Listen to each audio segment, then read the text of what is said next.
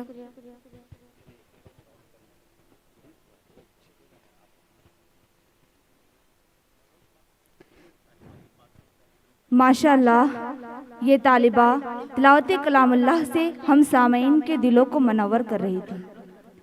लिहाजा किसी शायर ने क्या ही खूब कहा है, ये कौन था किसने बिखेरी थी मस्तियाँ, ये कौन था किसने बिखेरी थी मस्तियाँ, हर जर्रा सहने बाग का सागर बदोश है। लिहाजा बज़्म का वक़ार मलहूज रखते हुए अब मैं नात की दुनिया में कदम रखती हूँ। हजरात, माशाअल्लाह, हमारे एक मुअक्कर मेहमान की तरफ से नौशाबा, कोई ज़ात ऐसी है जिसकी तारीफ व नात ख़्वानी की जाए, वो है शहनशाह ज़िवाकार मोहम्मद मुस्तफ़ा सल्लल्लाहु अलैहि वसल्लम की ज़ात अक़दस है, जिसके सदक़े पूरे जहां को बनाया गया। किसी शायर ने क्या ही खूब कहा है, वो कमाले रुतबे मुस्तफ़ा बलगल उला बिकमाल ही, वो कमाले रुतबे मुस्तफ़ा बलगल उला बिकमाल ही, ये असर है उनके जमाल का कशफत दुजा बिजमाल ही। किसी एक अदा की तो बात क्या, किसी एक अदा की तो बात क्या, हसनत जमीउ खिसाली, वो खुदा का जिसने पता दिया, वो खुदा का जिसने पता दिया, सल्लु अलैहि व आलिहि। तो मैं आप सल्लल्लाहु अलैहि वसल्लम की शान में नाज़राना अक़ीदत पेश करने के लिए क्लास 8 की तालिबा आयशा मुस्तकीम को दावत स्टेज देती हूँ कि यहाँ पर आए और नाते सरवरे कौनीन गुनगुनाए, इस अंदाज से गुनगुनाए कि ये महफिल झूम उठे। तो लीजिए माइक पर क्लास 8 की तालिबा आयशा मुस्तकीम। हम शुक्रगुजार हैं एक मौक़र मेहमान की, जिन्होंने नौशाबा परवीन को उसकी तिलावत पर 500 रुपये का इनाम दिया। जज़ाकल्लाहु खैरन जज़ा। अस्सलामु अलैकुम वरहमतुल्लाहि वबरकातुहू।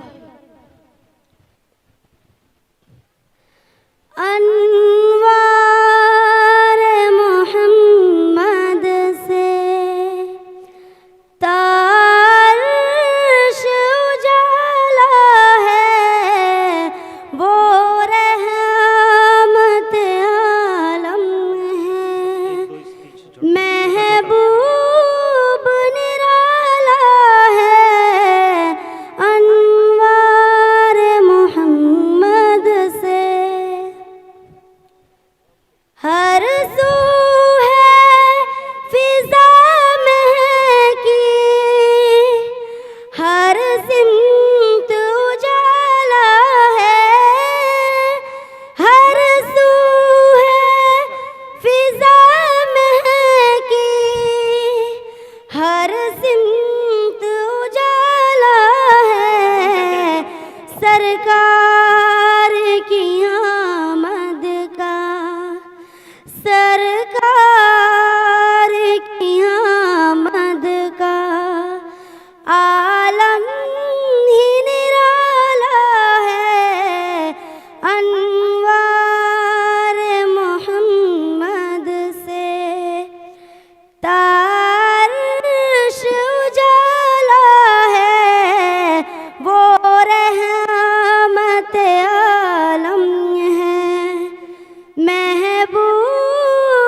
माशाअल्लाह।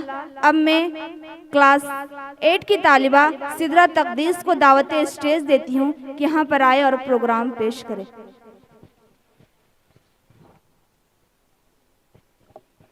अस्सलामु अलैकुम वरहमतुल्लाहि वबरकातुहू।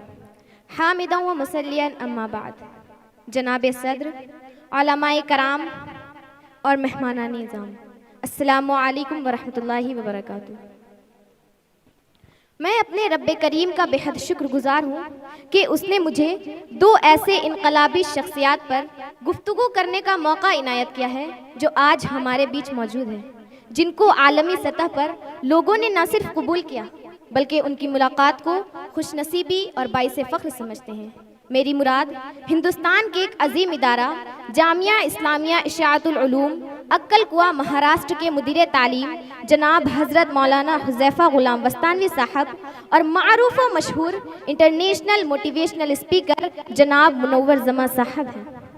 सामाईन मजलिस, इस वक्त दुनिया और ख़ास तौर से मिल्लत इस्लामिया का सबसे बड़ा मसला यही है कि अक़वाम और पूरी इंसानियत बदकिस्मती से मगरिब के उन अफकार और नजरियात की असीर बन चुकी है जिसने इल्म फिक्र, तहजीब व तमद्दुन और तरक्की व खुशहाली के नाम पर पूरी इंसानियत को वही आसमानी से हटाकर ख्वाहिश नफसानी पर डाल दिया है। दुनिया की मौजूदा हालत बद से बदतर होती जा रही है। आज का मगरिब ज़दा और रोशन ख्याल तबका मौजूदा के तहजीब व तमद्दुन की तरक्कियों का चाहे कितना भी दावा करे, लेकिन हकीकत यह है कि कबायली और नस्ली इम्तियाज का मनहूस साया अमेरिका, यूरोप और अफ्रीका के तपते हुए सहराओं पर आज भी मुसल्लत है और सफ़ेद फाम नस्ल बड़ी ताकतों की शह पर दूसरी नस्लों का इस्तेहसाल कर रही है। खुलासा कलाम यह है कि तालीम के नाम पर बेदीनी, तहजीब के नाम पर बेहयाई और मीडिया के नाम पर उरियानियत फैलाई जा रही है और हमारी सुबह व शाम इसी में गुजर जा रही है। अभी भी वक्त है कि हम बेदार हो जाएं और जान ले कि असल आखिरत है, दुनिया नहीं। असल रज़ाए इलाही है, मनसब नहीं। असल दीन है, दुनिया नहीं। अब भी उम्मीद की किरण बाकी है। अगर इस बेदीनी व इर्तिदाद की लहर से अपने आप को और अपने घर वालों को बचाना चाहते हैं तो खुदारा अहले मगरिब की उन साजिशों को समझना होगा और उन रास्तों से बचना होगा जिसकी मंजिल मगरिब की दमकती हुई मगर अंधेरी दुनिया है, जो नाकाबिल इत्तलाफी खतरात का पेश खेमा है। हजरात, हमारे लिए बाइसे सादत है कि आज हमारे दरमियान ऐसी हस्तियां मौजूद हैं जिनको अल्लाह रब्बुल इज़्ज़त ने ये मलका दिया है कि वो भटके हुए को सीधा रास्ता दिखा दे, अंधेरे मन को रोशन कर दे। मेरी मुराद मशहूर ज़मा जनाब मुनव्वर ज़मा साहब और मौलाना हुज़ैफ़ा ग़ुलाम वस्तानवी साहब हैं। इंशाअल्लाह हम इनसे भरपूर इस्तिफ़ादा करेंगे। वमा अलैना इल्लल बलाग। शुक्रिया। माशाअल्लाह। अब मैं इसके बाद क्लास 9 की तालिबा बुशरा नाहिद को दावत स्टेज देती हूँ कि यहाँ पर आए और प्रोग्राम पेश करें।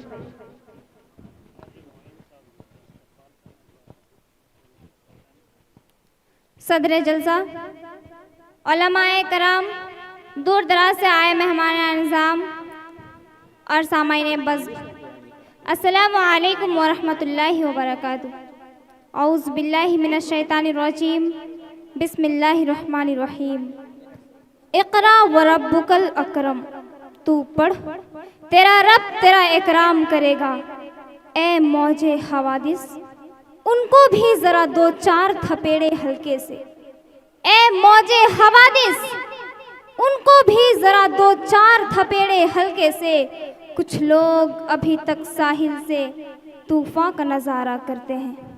सामाईन बज़्म, फातिमा एकेडमी इटकी रांची झारखंड के इल्मी व अदबी मैदान के काराहे नुमाया के बदौलत आज हिंदुस्तान के सरजमीन में मीनारे नूर की हैसियत से एक इम्तियाजी शान हासिल है।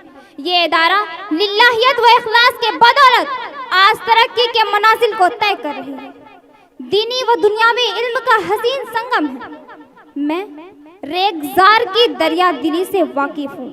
मैं रेगजार की दरिया दिली से वाकिफ हूँ। ठहर, यहाँ से समंदर निकलने वाला है। हमारी सादत व खुशनसीबी ये है कि आज के प्रोग्राम में शोराए आफाक शख्सियात हज़रत मौलाना हुज़ैफ़ा वस्तानवी साहब और हमारे नस्ल नौ के मुस्तकबिल को संवारने वाले नासेह काबिल कद्र जनाब मनव्वर जमा साहब तशरीफ फरमा है। डायरेक्टर नसीम मनवर नदवी साहब की कदो काविश है कि उसने बड़ी बड़ी शख्सियात को मदहू करके बाशिंदगान इटकी व रांची व नवाहे रांची को उनसे मुलाकात व पुरमग़ज़ खिताबत को सुनने व समझने का मौका इनायत फराहम करते रहते हैं। हजारों साल नरगिस अपनी बेनूरी पे रोती है, हजारों साल नरगिस अपनी बेनूरी पे रोती है, बड़ी मुश्किल से होता है चमन में दीदोर पैदा। सामईने बस साइंसी एतबार से हर उस शख्स को जिंदा कहा जाता है जिसके तनफुसी आज़ा काम करते हैं या जिसके यहाँ सांस के आमद और शुद्ध का सिलसिला जारी रहता है। पंडित बुर्ज नारायण चकबस्त के अल्फाजों में जिंदगी अनासिर में ज़ुहरी तरबियत का नाम है और मौत उन अनासिर के परेशान होने का।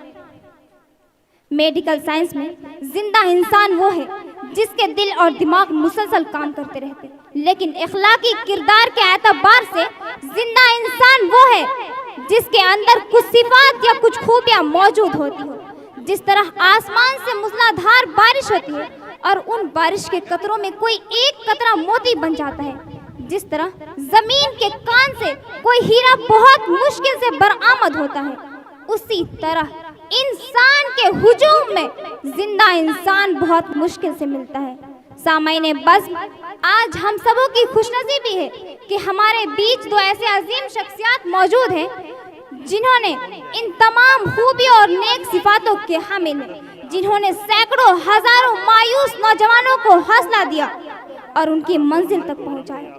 और ये जोहदे मुसलसल बड़ी तेजी के साथ जारी रहा, जिसको आज जमाना इंटरनेशनल मोटिवेशनल स्पीकर जनाब मनव्वर जमा साहब और जामिया इस्लामिया इशाअतुल उलूम अकल कुआं के मुदीर तालीम जनाब हजरत हुज़ैफा वस्तानवी साहब के नाम से याद करते हैं।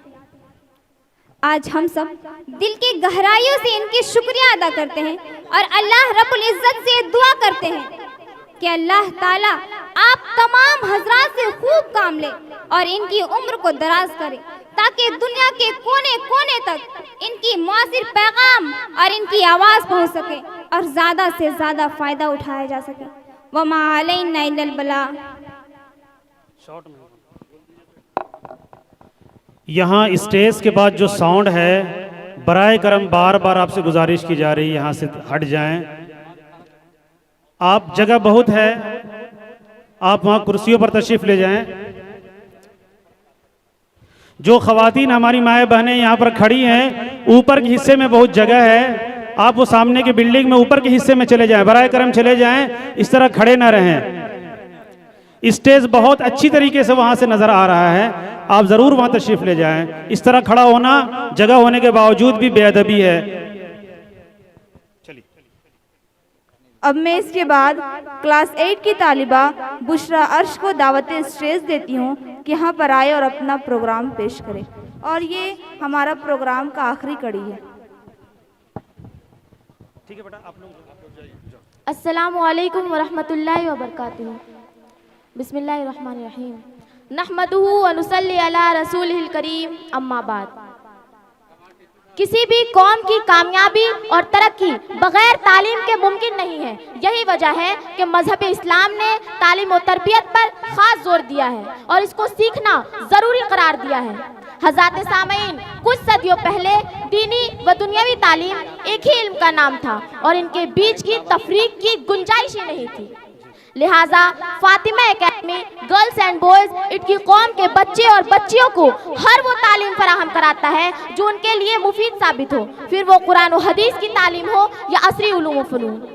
हजरात, फातिमा एकेडमी अल्हम्दुलिल्लाह कामयाबी के साथ साथ कौम के नौनिहालों को मुफीद तालीम और तरबियत से आरास्ता व पैरास्ता करने की राह पर गामजन है और आला तालीम के जितने भी शोबे हैं उनके लिए तलबा व तालिबात को तैयार कर रहा है, ताकि वो आसानी से अपने गोल्स तक पहुंच सके, अपने गोल्स को अचीव कर सके और दौरे हाजिर के फितनों से मुकाबला कर सके। हजरात, आज मुझे खुशी व शादमानी इस बात की है कि सिर्फ जिनकी वीडियोस देखकर आज तक खुश हुआ करती थी और इंस्पायर्ड हुआ करती थी, वो ग्रेट पर्सनैलिटी हमारे बीच मौजूद है, जिनसे मेरी मुराद मुनव्वर जमा सर है। जो इंग्लिश हाउस एकेडमी के सीईओ और इंटरनेशनल मोटिवेशनल स्पीकर है। हजरात सामीन, आप सभी इस बात से बखूबी वाकिफ हैं कि जामिया इशदुल उलूम एक बहुत ही अजीम इदारा है जहां हर तरह के उलूम फ़नून सिखाए जाते हैं। उस अजीम इदारे के डायरेक्टर हमारे सामने मौजूद हैं जनाब हुज़ैफा उस्तानवी साहब, जिनकी हम दीदार से मुस्तफ़ीज़ हो रहे हैं और बहुत जल्द उनकी गरां कद्र बातों से भी मुस्तफ़ीज़ होंगे। अब मैं तमाम अहले झारखंड और इटकी के तरफ से आपको तहे दिल से इस्तकबाल करती हूँ और पुरतपाक वेलकम करती हूँ। अब मैं चंद पैगाम के साथ यहाँ से रुखसत होना चाहूंगी। जिंदगी मांगो न किसी से मोहब्बत मांगो, कि तख्त मांगो न कोई ताजे हुकूमत मांगो। झूठी है ये दुनिया, दुनिया की ना तुम शोहरत मांगो, सिर्फ अल्लाह से तुम इल्म की दौलत मांगो। इल्म इंसान की औकात बढ़ा देता है, इल्म सोई हुई तकदीर जगा देता है। इल्म सीखोगे तो तकदीर संवर जाएगी, जिंदगी वरना अंधेरों में बिगड़ जाएगी। इल्म होता है तो होती है नजर फौलादी, इल्म के जोर से होता है जिगर फौलादी, इल्म के कल्ब से होता है बशर फौलादी, इल्म के फैज से होता है असर फौलादी। इल्म वो जेवर है जिसकी कहीं हार नहीं, इल्म को काटने वाली कोई तलवार नहीं। ए अहले वतन, जाने वतन बन के दिखा दो, तुम खाक के जर्रों को भी इंसान बना दो। इंसान तो वो है इल्म की जिसमें हो तजल्ली, इंसान तो वो है इल्म की जिसमें हो तजल्ली। हैवा को कभी इल्म मिला हो तो बता दो, खुद भी पढ़ूं बनने के लिए आलिम व कामिल, खुद भी पढ़ूं बनने के लिए आलिम व कामिल। अनपढ़ कोई मिल जाए तो उसको भी पढ़ा दो। है मुल्क की तफरीक जहालत के सबब से, है मुल्क की तफरीक जहालत के सबब से, तुम इल्म की कुव्वत से ये झगड़ा ही मिटा दो। इल्म से इज्जत मिली इंसान को, इल्म ने दी तकवियत ईमान को, इल्म से रुतबा मिला दौलत मिली, काश्तकारी ने तरक्की इससे की। इल्म से सारा जहां खुशहाल हो, इल्म से बुशरा भी माला माल हो। या रब यही दुआ है तुझसे सदा हमारी, हिम्मत बढ़ा हमारी, किस्मत बना हमारी। नफरत बुराई से हो, उल्फत भलाई से हो, रग़बत सफाई से हो, ये है दुआ हमारी। तेरे करम का साया हर दम हो सर पे छाया, तेरी मदद खुदाया हो रहनुमा हमारी। शुक्रिया।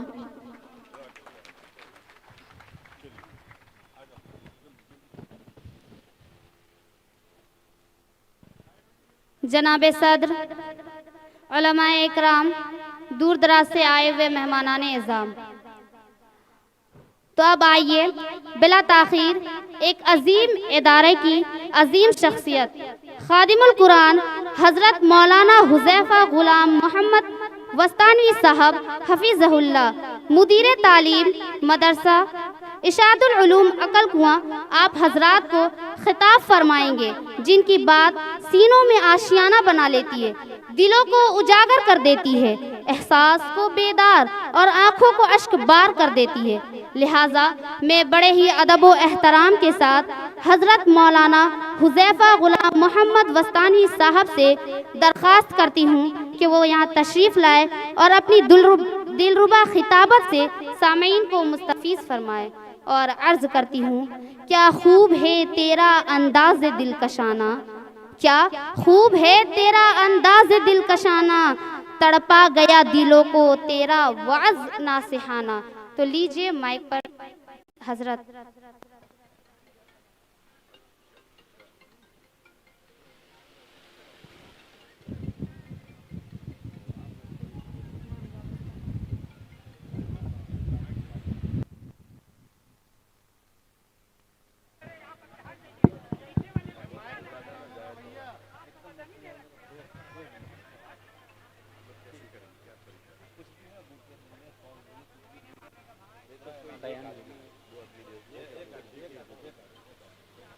पहले जब हजरत का बयान हो जाए, फिर उसके बाद जब मुसाबक़े का ऐलान होगा ना, उसके बाद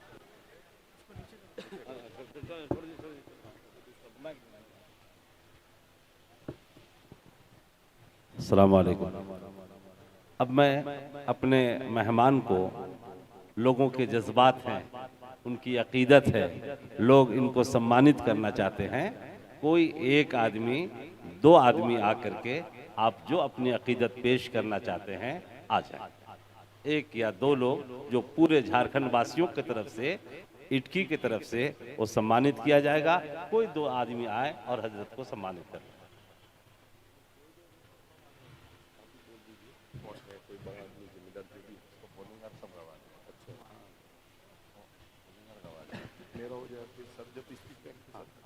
ये वही मैं साथ में कर दें। आप जो है इनको अभी कर दें, फिर सर जब खड़े होंगे तो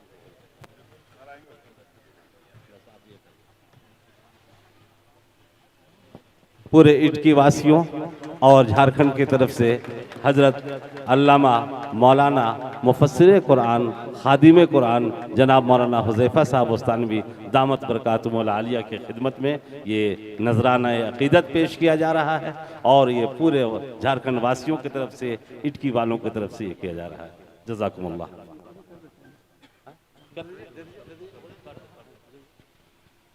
सर को थोड़ी सी तकलीफ होगी, थोड़ा सा खड़े हो जाए। और अब जो है जनाब मुनव्वर जमा साहब को और उनके पूरे इटकी की तरफ से, झारखंड की तरफ से ये उनको जो है ये सौगात पेश किए जा रहे हैं। अल्लाह तबारक व तआला इसको कबूल फरमाए और नज़र बस से इन तमाम हज़रात की हिफाजत फरमाए। जज़ाकुमुल्लाह। अस्सलाम वालेकुम। ये मुनव्वर वो कहाँ गए? वो कहाँ गए? अंसार कहाँ गए? मौलाना अंसार साहब इसको पीछे ले। बिस्मिल्लाहिर्रहमानिर्रहीम, अल्हम्दुलिल्लाहि रब्बिल आलमीन वल आक़िबतु लिल मुत्तक़ीन वस्सलातु वस्सलामु अला सय्यिदिल अंबिया'i वल मुरसलीन सय्यिदिना व हबीबिना व हबीबि रब्बिल आलमीन मुहम्मदिन व अला आलिहि व अस्हाबिहि व मन हदा बिहदिहि इला यौमिद्दीन। क़ाल अल्लाहु तबारक व तआला फ़ी किताबिहिल मजीद वल फ़ुरक़ानिल हमीद फ़अऊज़ु बिल्लाहि मिनश शैतानिर रजीम बिस्मिल्लाहिर रहमानिर रहीम। किताबुन अंज़लनाहु इलैका मुबारकुन लियद्दब्बरू आयातिहि व लियतज़क्कर उलुल अलबाब। बिरादरान इस्लाम, सरजमीन झारखंड से ताल्लुक़ रखने वाले नौजवान माएँ और बहनें, इस वक्त हम फातिमा-उज़-ज़हरा एकेडमी में दो निस्बतों से जमा हुए हैं। एक तो हमारे जमा होने की निस्बत अल्लाह की किताब है। जामिया इस्लामिया इशाअतुल उलूम मक्कल-कुवा पिछले 30 साल से हिंदुस्तान में हर 3 साल में कुरानी कंपटीशन मुसाबक़तुल कुरानिल करीम का इनेकाद करता है। ये 10वां मुसाबका है जिसकी तरतीब ये होती है कि पहले हर रियासत में मुसाबका मुनाकिद किया जाता है कि हिंदुस्तान के 29 रियासतें हैं जिनमें से तकरीबन 25 रियासतों का मुसाबका होता है। इस वक्त उस मुसाबके की नौइयत ये है कि मुसाबके में एक सेक्शन है, एक फरा है मुकम्मल कुरान की। झारखंड में तकरीबन 35 तलबा ने मुकम्मल कुरान की फरा में हिस्सा लिया। इसी तरह से दूसरी फरा है तफसीर कुरान की। सूरह नहल की तफसीर रखी गई थी जिसमें झारखंड से बहुत कम तलबा शरीक हो सके। इसी तरीके से अहादीस मुबारका, 40 अहादीस मुबारका जो फितन से मुताल्लिक थी, उस पर एक मुज़क्किरा तैयार कर भेजा गया था, मगर आपके यहाँ से इस सिलसिले में बहुत कम शिरकत रही। बहरहाल कुरान करीम ये मेरी, आपकी और पूरी इंसानियत और पूरी उम्मत की एक बाबरकत किताब है। इस किताब के नुज़ूल का मकसद इंसान को सही राह दिखाना। इंसान को सही राह दिखाने के लिए अल्लाह रब्बुल इज़्ज़त ने इस किताब को नाजिल किया। कुरान करीम खुद उसके बारे में कहता है, किताबुन अंज़लनाहु इलैक, कि किताब है जिसको हमने आप पर नाजिल किया, बड़ी बाबरकत किताब है। लियद्दब्बरू आयाती, ताकि उम्मत का हर फर्द उस पर गौर व खौज करे। वलियतज़क्कर उलुल अलबाब, और अक्लमंद लोग उससे नसीहत हासिल करें। हमारे वालिद साहब हजरत मौलाना गुलाम साहब दामत बरकातुहुम, उन्होंने इस सिलसिले को इसीलिए शुरू किया कि उम्मत को कुरान के साथ जोड़ा जाए, इसलिए कि इस उम्मत के तमाम मसाइल का हल ये किताबुल्लाह के साथ वाबस्तगी है। जब तक कि उम्मत का हर फर्द, चाहे बच्चा हो, चाहे नौजवान हो, चाहे मर्द हो, चाहे औरत हो, तमाम के तमाम अल्लाह की किताब के साथ मुंसलिक नहीं होते हैं, वहां तक के हमारी तरक्की की राहें हमवार नहीं हो सकती है। रसूलुल्लाह अलैहि वसल्लम पर नुज़ूल हुआ, इसी किताब ने दुनिया में इनक़िलाब खैर बर्पा किया। 23 साल के मुख्तसर से अरसे में दुनिया में हर मैदान में इनक़िलाब खैर की अगर कोई मुअजिज़ाना हैसियत अगर किसी ने पेश की है तो वो सिर्फ अल्लाह की किताब है। कुरान करीम ये कोई ऐसी आम किताब नहीं, बल्कि ये अल्लाह का कलाम है, खालिक और मालिक का कलाम है, जिसने इंसान को जिंदगी जीने का सलीका इस तरह से कि वो अपनी जिंदगी में अल्लाह रब्बुल इज्जत को भी राजी कर सके और प्रोफेशनल अंदाज में सिस्टम के साथ तहजीब और शाइस्तगी के साथ बेहतरीन अंदाज में अपनी जिंदगी को कैसे गुजारे, इन तमाम के तमाम तफसीलात को अल्लाह रब्बुल इज्जत ने अपनी किताब में बयान किया। मगर अफसोस है उस उम्मत पर जिस उम्मत को इतना अजीम तोहफा अल्लाह रब्बुल इज्जत की तरफ से अता किया गया, उम्मत ने उसे पढ़ना छोड़ दिया, उम्मत ने उसे समझना छोड़ दिया, उम्मत ने उस पर अमल करना छोड़ दिया और उम्मत ने उसके पैगाम को इंसानियत तक पहुंचाना छोड़ दिया। अल्लाह के रसूल सल्लल्लाहु अलैहि वसल्लम के जमाने में जब इब्तिदाई दौर में मक्के मुकर्रमा में अल्लाह की किताब की तरफ कुफार मक्का जैसा मुतवज्जे होना चाहिए, ऐसा मुतवज्जे नहीं हुए, तो अल्लाह के रसूल सल्लल्लाहु अलैहि वसल्लम ने शिकायत की, इन्न कौमी इत्तखज़ू हाज़ल कुरआन महजूरा, कि अल्लाह ये मेरी कौम जिसने तेरी किताब को छोड़ रखा है वो उसकी तरफ मुतवज्जे नहीं होती। वो कुफार थे, वो मुशरिकीन थे। अगर उनकी शिकायत की तो ठीक है, कुछ समझ में भी आता है, लेकिन हम जिस दौर से गुजर रहे हैं, इस दौर में हम अपने आप को मुसलमान कहकर, अपने आप को मोमिन जतलाकर, अपने आप को रसूलुल्लाह सल्लल्लाहु अलैहि वसल्लम का पैरोकार कहकर भी अल्लाह की किताब को इस तरह से छोड़ दिया है, गोया ऐसा महसूस होता है रसूलुल्लाह सल्लल्लाहु अलैहि वसल्लम हमारे दरमियान मौजूद है और कह रहे हैं, इन्न कौमी इत्तखज़ू हाज़ल कुरआन महजूरा, कि मेरी कौम ने किताब को छोड़ रखा है। इसी किताब से हजरत सहाबा की जिंदगियों में इंक़िलाब आए। इसीलिए हजरत सहाबा फरमाते थे, तअल्लमनल ईमान सुम्मा तअल्लमनल कुरआन, कि हमने ईमान को सीखा रसूलुल्लाह सल्लल्लाहु अलैहि वसल्लम की खिदमत में बैठकर, और उसके बाद कुरआन को सीखा और उस कुरआन ने हमारी जिंदगी में इंक़िलाब बर्पा कर दिया। मगर वो किताब आज हमारे ऊपर असर नहीं कर रही है। क्यों?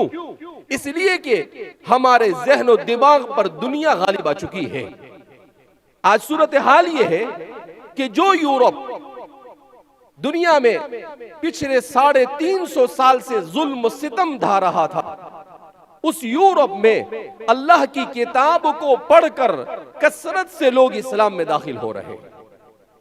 इतनी तेजी से इस्लाम में दाखिल हो रहे हैं कि खुद वहां के रहने वालों को ये खदशा होने लगा है और वो ये खदशा महसूस करने लगे हैं कि अगले 20-25 साल के बाद इस्लाम यूरोप का सबसे बड़ा मजहब होगा।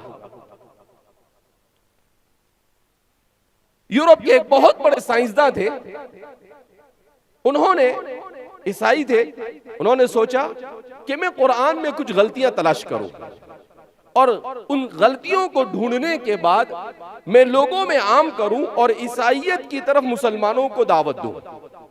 इस नीयत के साथ उन्होंने कुरान करीम को पढ़ना शुरू किया। कुरान को पढ़ते गए, अंग्रेजी में कुरान का तर्जमा, उसकी तफसीर जमा की और उसको पढ़ना शुरू किया। कुछ ही दिनों के बाद जब कुरान को उन्होंने पढ़ा तो डॉक्टर मिलर, बहुत बड़े साइंसदान, वो कहते हैं कि आहिस्ता आहिस्ता कुरान ने मुझे अपनी तरफ खींचना शुरू किया। यहां तक कि कुछ दिनों के बाद वो इस बात पर आमदा हो गए कि उन्होंने कुरान की बरकत से इस्लाम कबूल कर लिया। जो इंसानों को कुरान से काटना चाहता था, अच्छी नीयत से नहीं गलत नीयत से कुरान पढ़ा, फिर भी अल्लाह रब्बुल इज्जत ने उसे हिदायत से मालामाल किया। अगर हम मुसलमान अच्छी नीयत से कुरान को पढ़ना शुरू करें तो हमें अल्लाह कितनी नेमतों से मालामाल कर सकता है। उसके बाद उन्होंने मुस्तकिल एक किताब लिखी, द अमेजिंग बुक, के एक बहुत ही लाजवाब किताब। और उस किताब के अंदर अंग्रेजी में उन्होंने इस बात का एतराफ किया कि सबसे पहले तो मैं कुरान के खिलाफ लिखना चाहता था, मगर जब कुरान को पढ़ा तो मैं हैरान हो गया कि इससे ज्यादा हैरत अंगेज किताब मैंने नहीं देखी। मेरा ताल्लुक चूंकि साइंस से था तो मैं साइंसी मजामीन को, मुझे हिस्ट्री और तारीख से दिलचस्पी थी, उन चीजों को मैं जब कुरान में देखने लगा तो मेरे हैरत की इंतहा न रही कि कुरान करीम ने जितनी चीजों को बयान किया है, 1400 साल होने के बावजूद भी कुरान की बयान करदा न माजी की कोई चीज गलत साबित हुई है, न मुस्तकबिल की कोई चीज गलत साबित हुई है, और न कुरान करीम का कोई एक मजमून भी कोई गलत साबित कर सका। उन्होंने लिखा कि कुरान करीम ने कहा कि आप सबसे ज्यादा हरीस जिंदगी का यहूदियों को पाओगे। वो मौत की तमन्ना नहीं करते। तो फरमाते हैं कि 1400 साल तारीख में कभी ऐसा नहीं हुआ कि कोई एक यहूद भी ऐसा खड़ा हुआ हो और उसने खड़े होकर ये कहा हो कि कुरान कहता है कि हम मौत की तमन्ना नहीं करते, मैं मौत की तमन्ना करता हूं। कहा आज तक कि एक यहूद भी खड़ा नहीं हुआ। कहा कुरान करीम ने अबू लहब की जिंदगी में उसके सिलसिले में कह दिया था कि वो ईमान नहीं लाएगा, उसका हश्र ये होगा, उसकी बीवी का अंजाम ऐसा होगा, इसलिए कि वो रसूलुल्लाह सल्लल्लाहु अलैहि वसल्लम को सताने में पेश रहती थी। कहा कुरान ने उस वाक़े के पेश आने से कई साल पहले ये बात कही, अगर चाहता तो अबू लहब इस्लाम लाकर कुरान के इस पेशीनगोई को गलत साबित कर सकता था, मगर नहीं कर सका। और कुरान ने जैसा कहा वैसा ही वाक़े हुआ। उसके बाद वो कहते हैं कि इस्लाम ने, कुरान करीम ने जितने भी माजी के वाक़यात बयान किए हैं, चाहे फिरौन का वाक़या बयान किया हो, चाहे नमरूद का वाक़या बयान किया हो, चाहे इब्राहीम और नूह और बेशुमार कौमों के वाक़यात को बयान किया हो, कहा आज तक कोई माई का लाल ऐसा नहीं खड़ा हुआ जिसने ये कहा हो कि कुरान ने फला वाक़े को बयान किया है और वो वाक़या गलत है, वो वाक़या पेश नहीं आया। वो कहता है कि मैंने फिर अपने साइंटिस्ट, तो मैंने अपने नजरिए से कुरान करीम को समझने की कोशिश की, तो मैंने देखा कि कुरान करीम ने नहल का जिक्र किया, शहद की मक्खी का, और उसमें कुरान करीम ने मुअन्नस लफ्ज इस्तेमाल किया कि शहद बनाने का काम ये फीमेल करती है। कहा कि आज 1300-1350 साल के बाद साइंस इस बात को समझ सकी जिसको कुरान करीम ने पहले ही बयान कर दिया था कि ये काम फीमेल करती है, मेल नहीं करता है। कहा इसी तरीके से क़ालत नमलतुन, कुरान करीम ने बयान किया कि चूंटी उनकी मलका होती है, उनमें मुअन्नस जो होती है वो उनकी लीडर होती है। कहा आज की साइंस ने इसको तस्लीम किया और कुरान करीम पहले ही इस बात को बयान कर चुका था।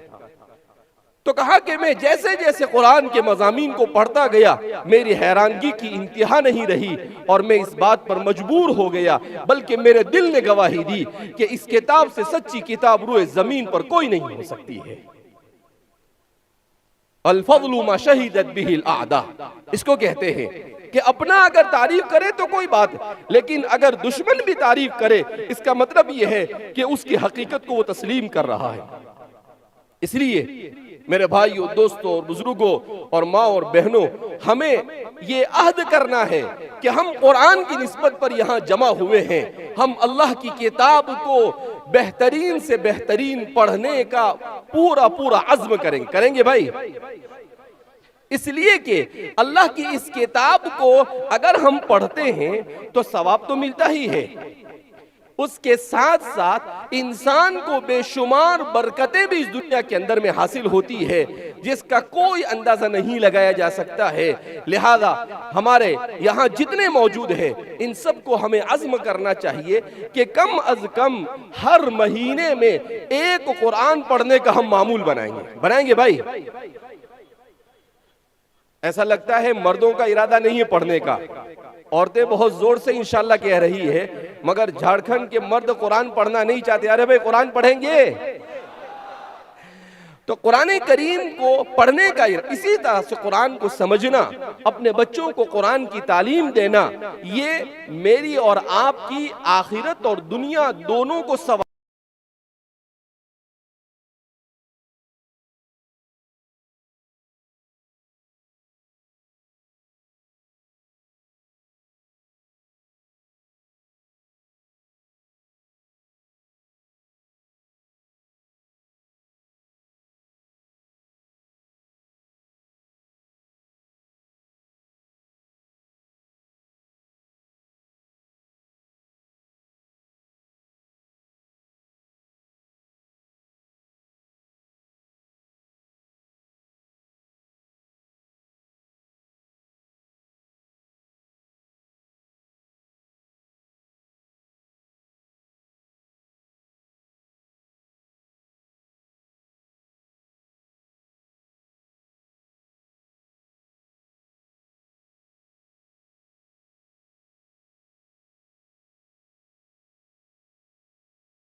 अल्लाह अता फरमाए और अल्लाह हमारे जमा होने को कबूल फरमाए और कुरान की बरकत से इस पूरे इलाके को अल्लाह सरसब्ज़ व शादाब फरमाए, ईमान और इस्लाम की बरकतों से मालामाल फरमाए और हम सबको इस्तिकामत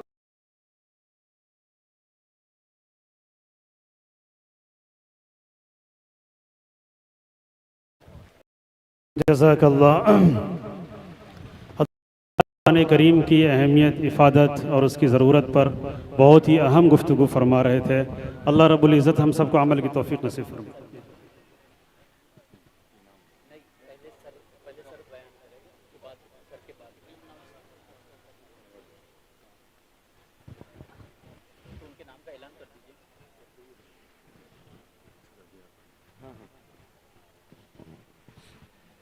अस्सलामु अलैकुम वरहमतुल्लाहि वबरकातुहू। आज झारखंड के तमाम मुसलमानों के लिए बहुत ही खुशी का मुकाम है कि हजरत मौलाना हुजैफा उस्तानी साहब, जो बहुत ही मसरूफ़ शख्सियत है, कई इदारों के CEO हैं और इस वक्त के मैं तो कहता हूं कि हिंदुस्तान में एक बड़े एजुकेशनिस्ट की हैसियत से हैं। कई कॉलेजों के CEO हैं, कई कॉलेजेस इनके निगरानी में चलती है। वो शख्स हमारे कीमती वक्त देकर हमें बहुत ही शुक्र अदा करना चाहिए और हजरत के लिए दुआ भी करना चाहिए कि अल्लाह ताला इनसे बहुत तालीमी मसला हल हो इनके जरिए। और अब ताखिर न करते हुए अब इटकियां आएंगे, ऐसा हो सकता है। मुझसे एक टीम मिली आकर, वो टीम मौजूद होगी के अंदर। उन्होंने कहा कि ऐसा हो सकता है, सही बात है, ये ऐसा हो सकता है। मैंने कहा आपको यकीन नहीं हो रहा, टिकट मेरे पास है, टिकट देख लो। यानी मनों के अंदर एक अजीब अल्लाह ने मोहब्बत और अल्लाह ने इनसे बड़ा काम लिया और ले रहा है। सोए नौजवानों को, सोई हुई उम्मत को जगा एक मलका। मैं तो गुजारिश कर खड़े हैं बहुत शौक ज़ौक़ के साथ, मस्तूरात भी और मर्द हबाब भी और नौजवान खास करके के साथ सर की बातों को सुने और की कोशिश करें। और आज के मजलिस के बाद सर से मोटिवेशन लेकर ये इरादा करके जाएंगे, जो बात सर कहेंगे हम उनसे वादा करेंगे, उस पर अमल करके दिखाएंगे। एजुकेशन सिस्टम को तब्दील करके रख देंगे इंशाअल्लाह। अब मैं हजरत जनाब मुनव्वर जमा साहब से गुजारिश करता हूं कि वो तशरीफ लाएं। और लोग बेचारे धूप में खड़े हैं, अभी तक लोगों का आने का सिलसिला है माशाअल्लाह। अल्लाह बेहद कबूल फरमाए।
अस्सलामु अलैकुम वरहमतुल्लाहि वबरकातुहू। हिंदुस्तान का सफ़र हम लोग शुरू किए हैं मिशन एजुकेशन और कुरानिक कंपटीशन के नाम से। और जहाँ भी हमारा जाना हो रहा है वहाँ मुनव्वर जमा को खूब सवाब मिल रहा है। और हज़ारों में तादाद लोग आते हैं और वो सवाब लूट नहीं रहे। कैसे? जब मैं सलाम करता हूँ तो मुझे मुकम्मल सवाब मिलता है और आप लोग जवाब ना देकर महरूम रह रहे हैं सवाब से। और मैं कभी ऐसा नहीं चाहता कि मेरे सामने लोग बैठे हैं और मैं सलाम करूं और आप अल्लाह के सवाब से महरूम रहें। अस्सलामु अलैकुम व रहमतुल्लाहि व बरकातुहू। वरना अच्छा, ये दूसरी दफ़ा जो आप लोग जवाब दिए ना, इसमें भी ज़्यादा फीसद सवाब मुझे ही मिलने वाला है, क्योंकि बोल बोल कर करवाया मैंने, आपने खुद से नहीं किया है। तो नीयत अल्लाह सुब्हानहू तआला देखता है हर काम में।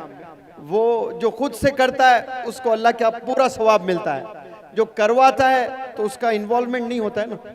बहरहाल अल्लाह बड़ा रहीम है, देने पे जब उतर आता है तो एक की बरकत से सबको भी दे देता है। तो यहाँ माशाल्लाह कोई ऐसे मासूम बच्चे भी वालेकुम अस्सलाम कहे होंगे, उसकी बरकत से सबको सवाब मिलता है। हालांकि मैंने कुछ बच्चियों से वालेकुम अस्सलाम सुना, बाकी मर्द हजरात से जवाब ही नहीं आया।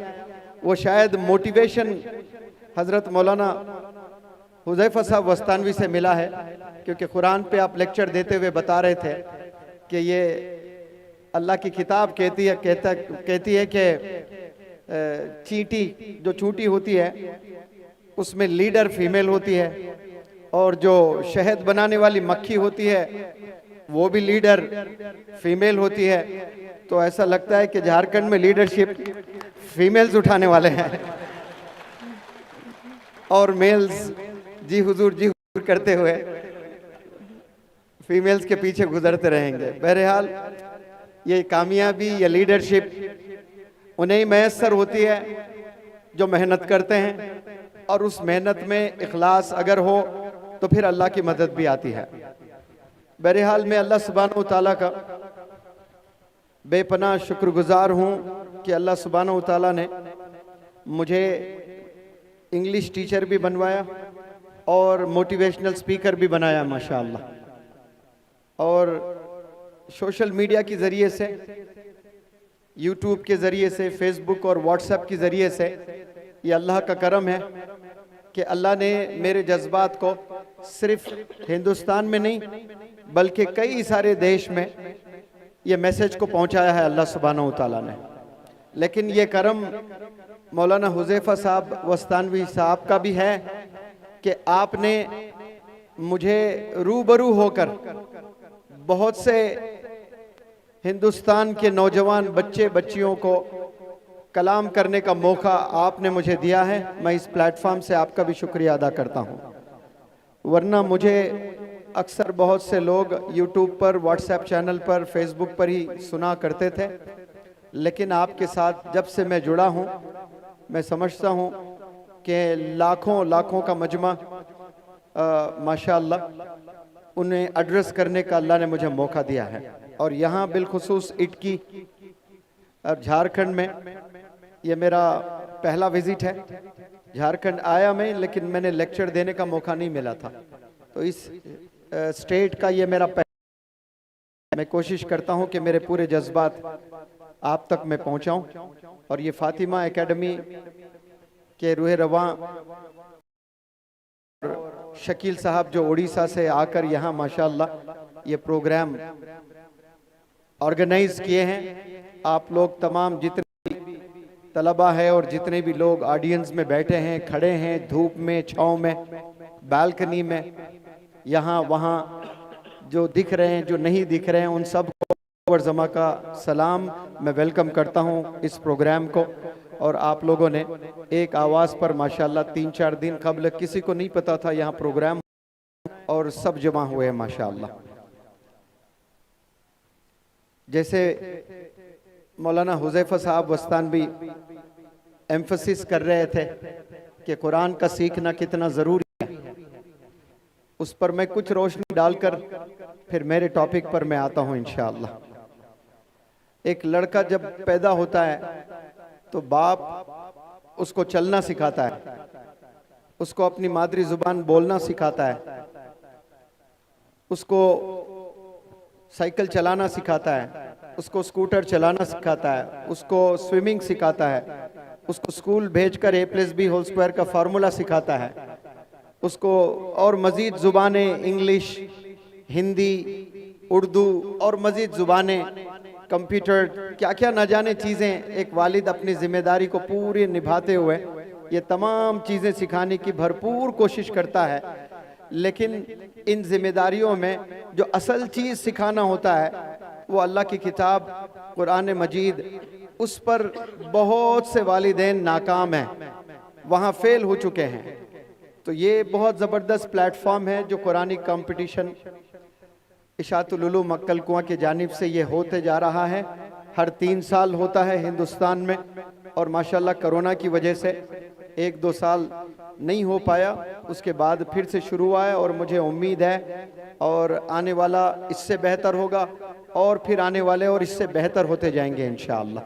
तो मैं उम्मीद करता हूँ कि हज़रत के बयान से आप लोग सब मुस्तफ़ीद होंगे और तमाम वालिदैन जितने भी मदर्स हैं, फादर्स हैं, रिस्पॉन्सिबल गार्जियंस हैं, वो सब ये मैसेज आप घर ले जाएं।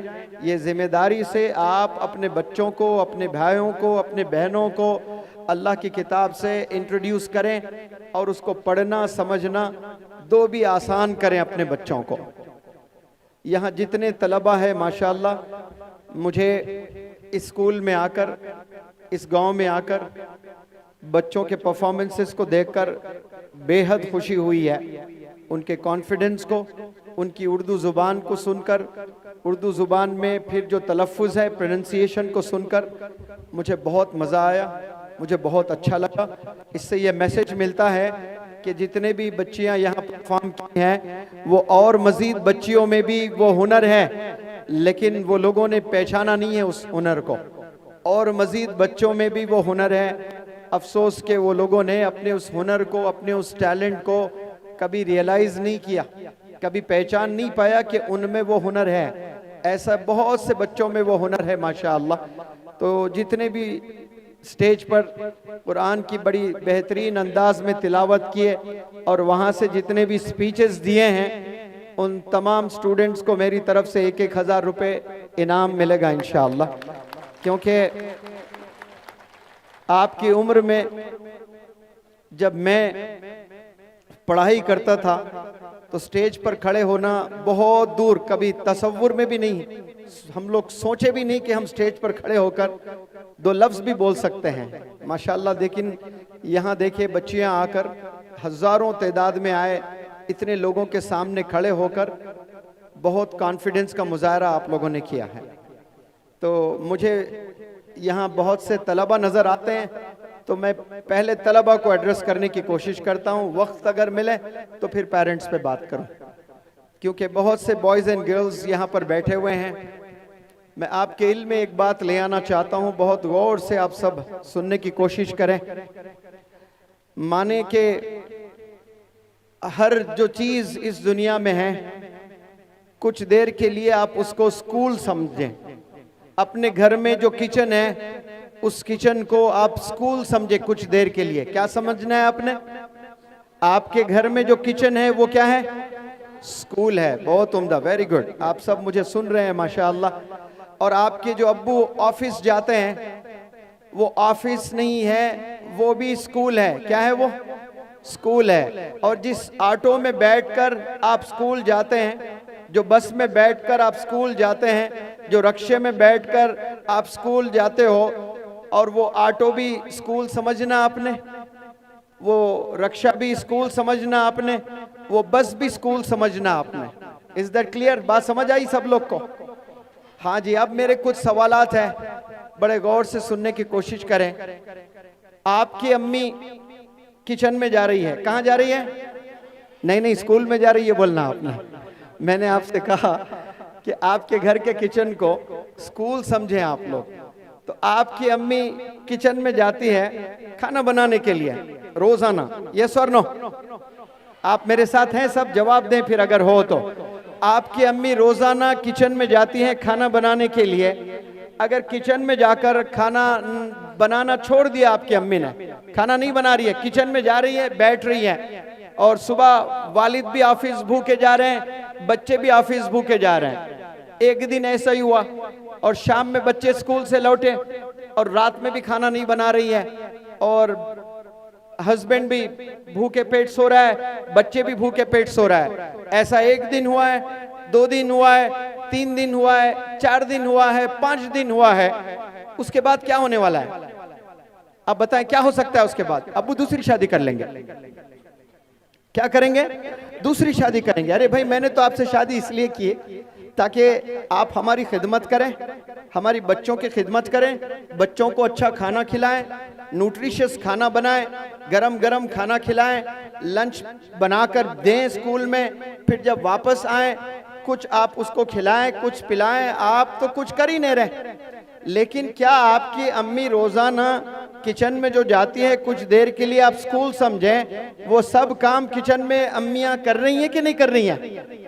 तो इसका मतलब हिंदुस्तान के जितने अम्मियां किचन में जाकर खाना बनाती हैं और लंच बॉक्स पैक करके अपने हस्बैंड को देती हैं, अपने बच्चों को देती हैं, इसका मतलब हिंदुस्तान के तमाम अम्मियों को उस स्कूल में 100 में 100 मार्क्स मिल रहे हैं। Big round of applause for them. तमाम अम्मियां कितने मार्क्स ले रहे हैं? 100 में 100 मार्क्स ले रहे हैं। अब उसमें जो भी सब्जेक्ट्स रखें, आप सब्जेक्ट रख लें। चाय बनाना, चाय को एक सब्जेक्ट बनाए, सालन है उसको एक सब्जेक्ट, खाना है उसको एक सब्जेक्ट, रोटी है उसको एक सब्जेक्ट बना ले।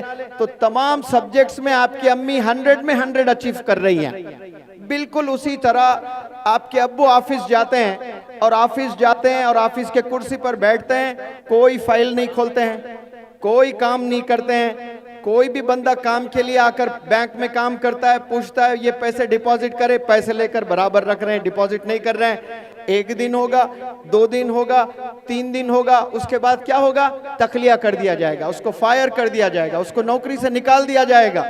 लेकिन क्या ऐसा हमारे अब्बू लोग ऐसा करते हैं? ऑफिस में जाकर नहीं करते हैं। वक्त पर ऑफिस जाते हैं, 9 बजे जाते हैं, 5 बजे तक काम करते हैं। तो इससे क्या मालूम होता है कि जो ऑफिस को हम कुछ देर के लिए स्कूल समझ बैठे, वो अब्बू जाकर रोजाना काम करते हैं तो उन्हें सैलरी मिलती है और वो सैलरी से आपका घर चलता है, आप स्कूल जाते हो और मजीद ख्वाहिशात पूरे होते हैं आपके। इसका मतलब आपके अब्बू माशाल्लाह उस स्कूल में जो काम करते हैं वहां 100 में 100 मार्क्स ले आ रहे हैं। Big round of applause for your fathers. अब जो आपको स्कूल तक पहुंचाने के लिए ऑटो ड्राइवर्स आपके घर आते हैं, बारिशों में, गर्मियों में, ट्रैफिक में, और उसके खुद बच्चे बीवी कभी बीमार भी होते हैं तो उन्हें छोड़कर आपके घर आते हैं ताकि आपके तालीम पर कोई असर ना हो। वो रोजाना आपके घर आते हैं, आपको ऑटो में बिठाते हैं और आपको ले आकर स्कूल छोड़ते हैं। और उस ऑटो को कुछ देर के लिए स्कूल समझें तो फिर ऑटो ड्राइवर्स को 100 में 100 मार्क्स मिल रहे हैं। तो इस प्लेटफॉर्म से मैं तमाम ऑटो ड्राइवर्स को सलाम करता हूं और आप लोग भी big round of applause Hindustan के वो ऑटो ड्राइवर्स जो तमाम बच्चों को स्कूल लेकर जाते हैं, वो भी इकरा के एम्बेसडर्स हैं, इकरा के लिए काम कर रहे हैं। ये अल्लाह का हुक्म है, बंदों पर इकरा पढ़, इल्म हासिल कर। तो कोई बंदा इल्म हासिल करने जा रहा है और उसको ऑटो ड्राइवर बिठा कर ले जा रहा है तो उसका भी कंट्रीब्यूशन है। वो अपने काम में 100 में 100 मार्क्स ले आ रहा है। तो अम्मी 100 में 100 मार्क्स, अब्बू 100 में 100 मार्क्स, ऑटो ड्राइवर्स 100 में 100 मार्क्स। अब 100 में 100 मार्क्स कोई नहीं ला रहा है तो वो कौन है? वो तलबा है। वो स्कूल जाकर सिर्फ बैठते हैं। They go to school with bags, with notebooks, with pen and everything, but they get back home empty minded. वो बड़ा सामान लेकर जाते हैं स्कूल रोजाना, लेकिन जब वापस घर लौटते हैं वो कैसे लौटते हैं? एम्प्टी माइंडेड लौटते हैं, यानी कुछ नहीं सुनते हैं अपने टीचर्स को। तो गोया आप जो स्कूल जा रहे हो उसमें आप 100 में 100 ला ही नहीं रहे हो।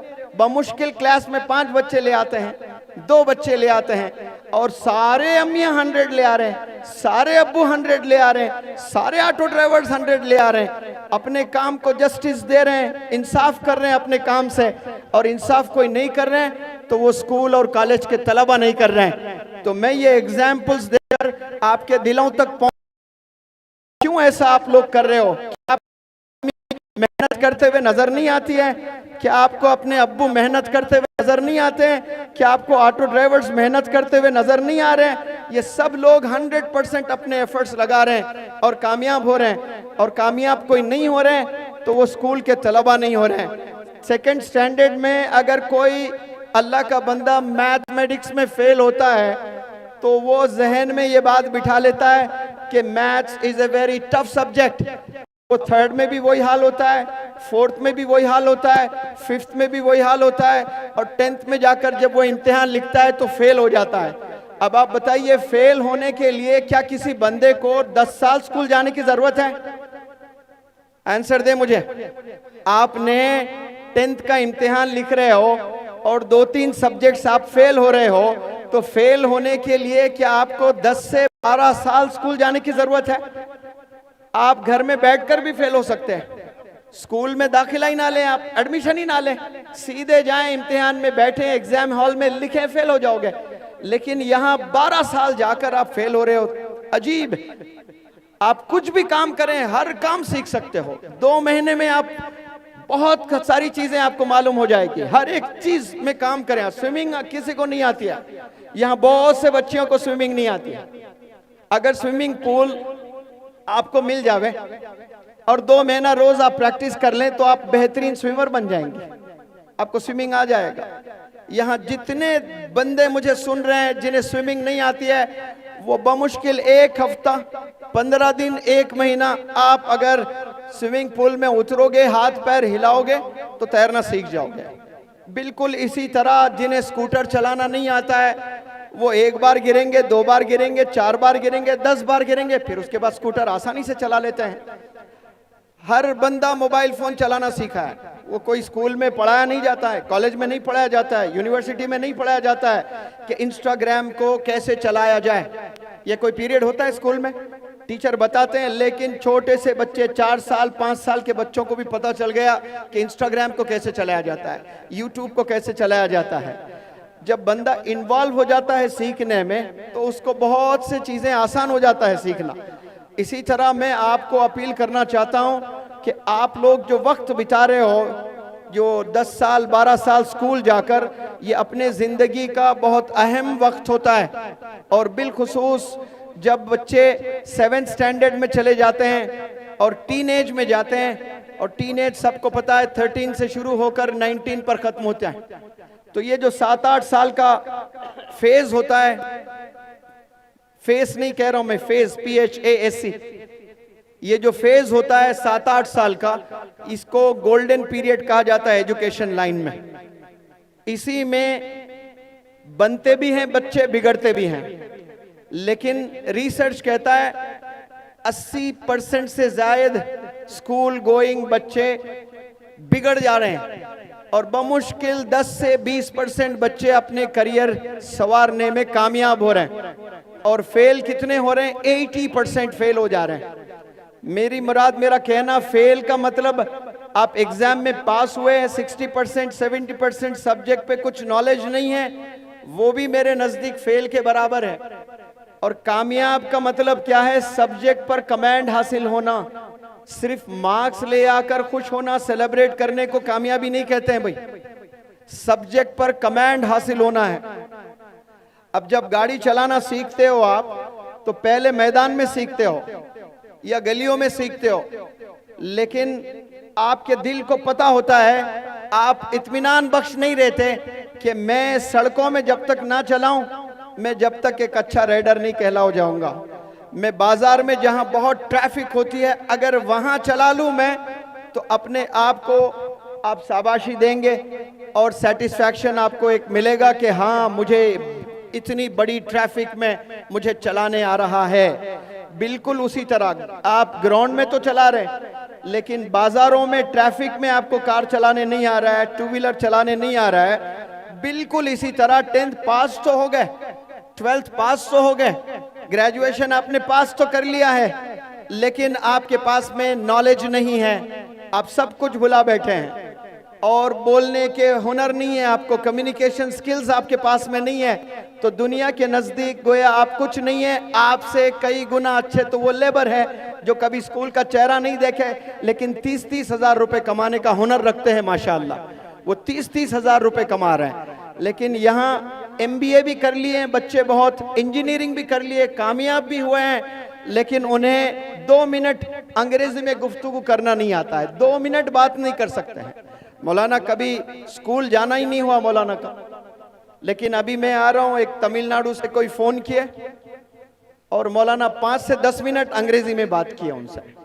हालांकि मिस्टेक्स वगैरह थे, लेकिन अपनी बात को पूरा रखे, पूरा कंप्लीट माशाल्लाह। ये जो बोलना चाह रहे थे उस बंदे ने समझ लिया, और वो जो बंदा बोलना चाह रहा था ये समझ लिए। लेकिन जो मौलाना ने 10 मिनट बात की, ऐसे लाखों इंजीनियर्स हैं इंडिया में, ऐसे लाखों ग्रेजुएट्स हैं इंडिया में जो 5 से 10 मिनट इंग्लिश नहीं बोल सकते, जो मौलाना स्कूल कॉलेज ना जाकर भी 5 से 10 मिनट अंग्रेजी में गुफ्तगू किए हैं। क्यों? दुनिया घूमे हैं, समझे हैं कि जरूरी है सीखना, हर इंसान की जुबान सीखना और उससे कम्युनिकेट करना। तो यहाँ लैंग्वेज एक बैरियर हो जाएगा, आप लोग को एक रुकावट हो जाएगा। हाथ में सर्टिफिकेट रहेगी, उसकी कोई वैल्यू नहीं रहेगी। तो कॉन्फिडेंस जनरेट करें, कम्युनिकेशन स्किल्स पर फोकस करें। ये स्किल्स का ज़माना है, स्किल्स आप सीखें, देखें किस में ज़्यादा तरक्की मिल रही है, उस पर अपनी जवानी खपाएं, उस पर अपना वक्त खपाएं, मेहनत करें। और हर प्लेटफॉर्म से मैं कहता हूँ, आप जो स्कूल में जाते हो और जिस क्लासरूम में बैठते हो, उस क्लासरूम में 30 से 40 बच्चे बमुश्किल होते हैं, और उन 30 से 40 बच्चों के नाम आप बखूब जानते हैं और वाकिफ है उन चेहरों से भी, लेकिन आप सबसे दोस्ती नहीं करते हैं। आप दोस्ती बमुश्किल 3 या 5 बंदों से करते हैं। वही 3-5 बंदे आपकी पूरी जिंदगी तबाह कर सकते हैं, और वही 3-5 बंदे आपकी पूरी जिंदगी आबाद कर सकते हैं। ये बर्बाद भी करते हैं, ये आबाद भी करते हैं। तो ये जो दोस्त आप चूज करते हो स्कूल में, कॉलेज में, बिलखुसूस स्कूलिंग के बाद में आप 11th में जाते हो, 12th में जाते हो, या 12th कंप्लीट करके ग्रेजुएशन के लिए आप जाते हो, तो नया समा होता है, नया कॉलेज होता है, और नए लोग होते हैं, और वहाँ नए नए बच्चे बच्चियाँ जो नजर आते हैं आपको, आप दोस्ती करना शुरू करते हैं। तो 3 या 5 ऐसे बंदों से एक लड़का दोस्ती करता है, और वही 5 वही 3 बंदे दे कैन मेक यू और they can break you as well. आपको बना भी सकते हैं, आपको बिगाड़ भी सकते हैं, आपको आबाद भी वही करेंगे, आपको बर्बाद भी वही कर सकते हैं। यानी आपको देखना पड़ेगा। ईदेन जब आती है ना, आप कपड़े लेना होता है आपको, आप जाकर ऐसे ही एक शर्ट आपने चुना और खरीद लिया, ऐसा नहीं होता है। आप 10 दुकान जाते हो, हालांकि 1000 का शर्ट होता है, 1500 का शर्ट होता है। अल्लाह ने जिन्हें पैसों से नहीं नवाजा, वो तो 500 के शर्ट में भी खुशी से ईद मना लेते हैं। 200 रुपए का भी शर्ट लेकर सेल्फी लेकर बड़े खुश होते हैं। तो वो 200, 300, 500 का शर्ट लेने जो भी बंदे जाते हैं, और वो जो शर्ट लेते हैं तो ऐसा ही पसंद नहीं आता तो फेंक देते हैं, फिर दूसरा लेते हैं, फिर तीसरा, कुछ पसंद नहीं आया दुकान छोड़ते हैं, दूसरी दुकान में जाते हैं। ऐसे 10 दुकान में जाकर आप एक शर्ट खरीदते हो, बमुश्किल 1 साल 2 साल कोई पहनता है, उसको फेंक देता है, फिर दूसरा शर्ट लेता है। आपने शर्ट लेने के लिए 10 दुकान गए हो, अपने फ्रेंड्स को लेकर गए हो कि देखो आओ, मैं इतना अच्छा नहीं हूँ सिलेक्शन में, आप मेरा सिलेक्शन करें, मुझ पर कौन सा शर्ट ज्यादा जचता है मुझे बताएं। आप फ्रेंड्स के साथ में टोली बनाकर जाते हो एक शर्ट खरीदने के लिए। अब जब आप एक से दोस्ती कर रहे हो, तब भी आपने रुकना वहां पर, उसको छूना, उसको पहनना, उसको समझना कि ये बंदा क्या 5 वक्त नमाज पढ़ता है, इसको जन्नत में जाने की फिक्र है, क्या ये वालिदैन की रिस्पेक्ट करता है, क्या ये टीचर्स की रिस्पेक्ट करता है, ये घर जाकर कुछ वक्त निकालता है अपनी पढ़ाई के लिए, इसके लाइफ में कुछ विजन, कुछ मिशन, कुछ गोल्स है या नहीं है। वरना millions of students they wake up early in the morning and they go to school. कितना बड़ा देश है और कितने लाखों बच्चे रोजाना सुबह उठकर छोटे छोटे गांव में बड़े बड़े शहरों में आपको सुबह 7 से 9 बजे के दरमियान देखें, सारे बच्चे स्कूल्स जाते हुए नजर आएंगे। और वो बच्चों को रुकाकर अगर कुछ देर के लिए आप पूछ ले कि बेटा आप स्कूल क्यों जा रहे हो, दे हैव नो आंसर। उन्हें कोई आइडिया ही नहीं है कि वो स्कूल क्यों जा रहे हैं। और ऐसा वो एक दिन नहीं जा रहे हैं, एक हफ्ता नहीं जा रहे हैं, एक महीना नहीं जा रहे हैं, एक साल नहीं जा रहे हैं, ऐसा पूरा 10 से 12 साल जा रहे हैं और उन्हें पता ही नहीं क्यों जा रहे हैं।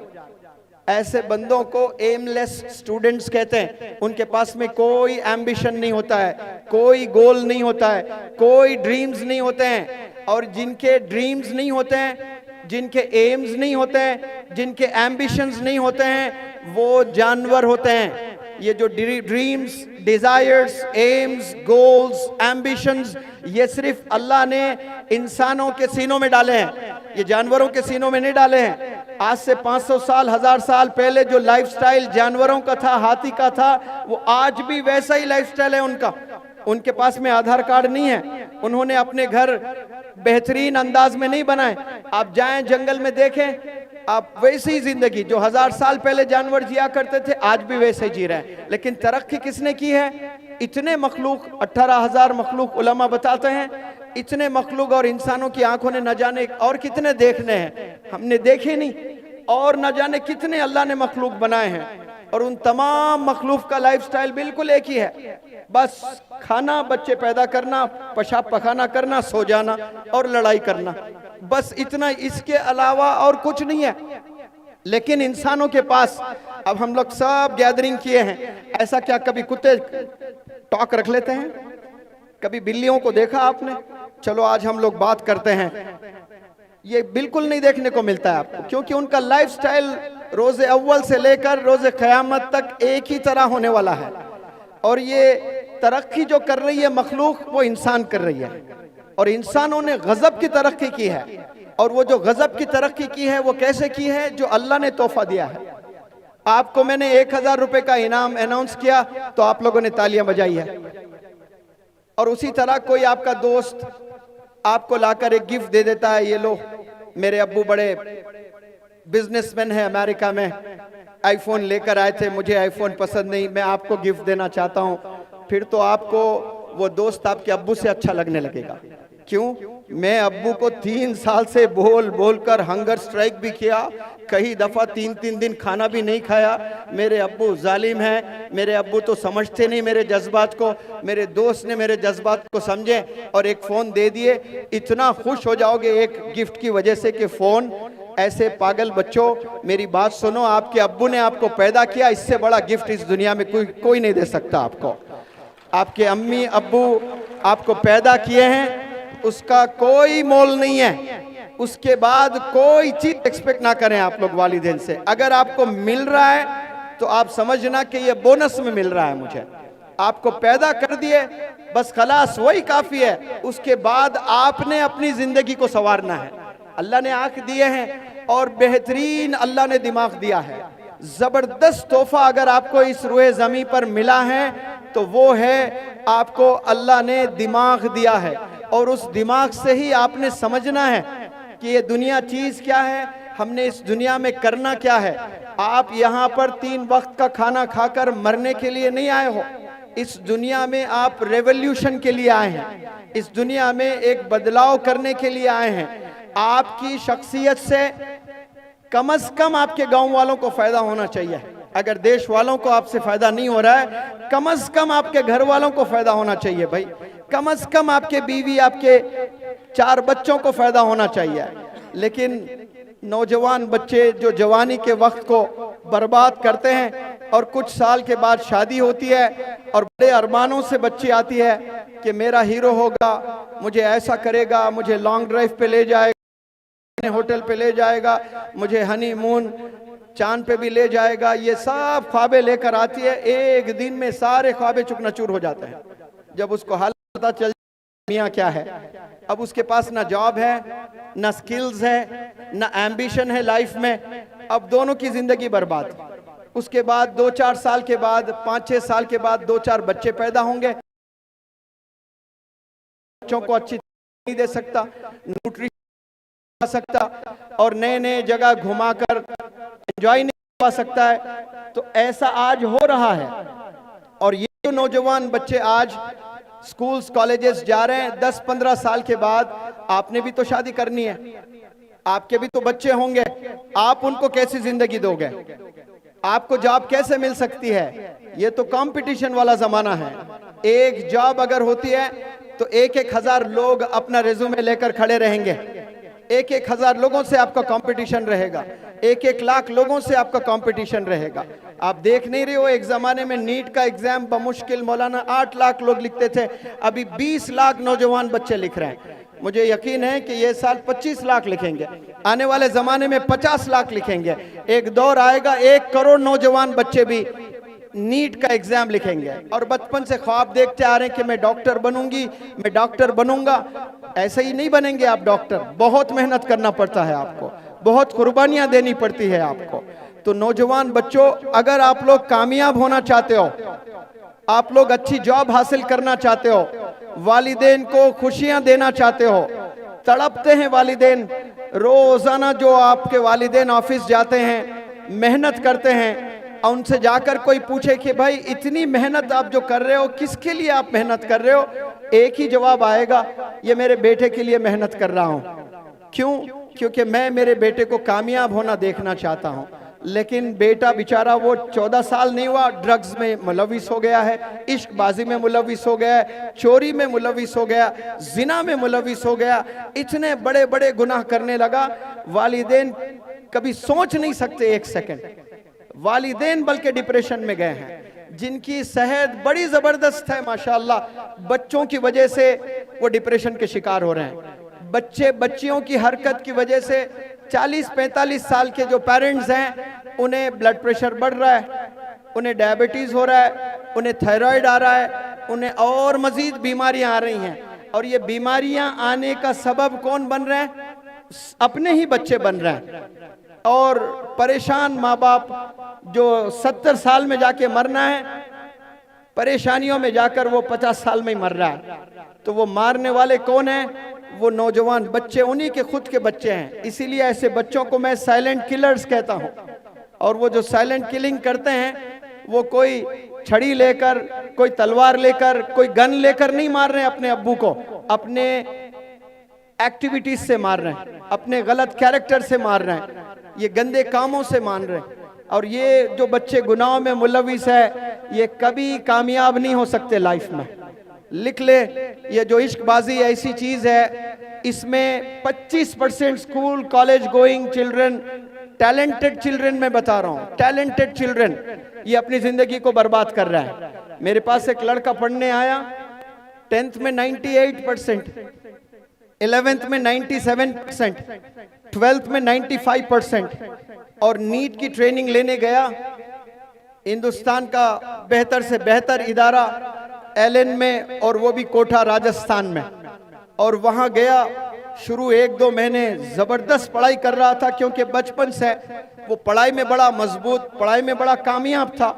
और हमेशा उसके वालिद ने कहा, केजी से लेकर 12th ग्रेड तक मेरा बच्चा हमेशा क्लास में टॉप ही रहा। लेकिन जैसा नीट ट्रेनिंग लेने के लिए ये कोटा गया है, ट्रेनिंग एलन में लेने के लिए, वहां सिर्फ 2 महीने में इसने कुछ ऐसे बच्चों से दोस्ती कर ली है और ड्रग्स में मुलविस हो गया है। और इतना मुलविस हो गया कि ये अभी ठीक से पेन पकड़कर लिख भी नहीं सकता, उसके हाथ ऐसे कांप रहे हैं, इतना कमजोर हो गया है। ऐसा एक नहीं, हर एक वर्कशॉप में मेरे 5-5, 10-10 बच्चे आते हैं, टैलेंटेड बच्चे जो डॉक्टर बनने का पूरा हुनर रखते हैं। और वालिद 100% यकीन कर भी चुके थे कि ये मेरा बच्चा डॉक्टर बनने वाला है। लेकिन सिर्फ एक नए माहौल में जाकर, एक नए कॉलेज में जाकर, एक नई ट्रेनिंग के लिए क्या अपना गांव छोड़कर दूसरे गांव गया, तो 3 बच्चों से दोस्ती कर ली जो ड्रग्स में इन्वॉल्व है, तो आप भी 100% वही काम करोगे।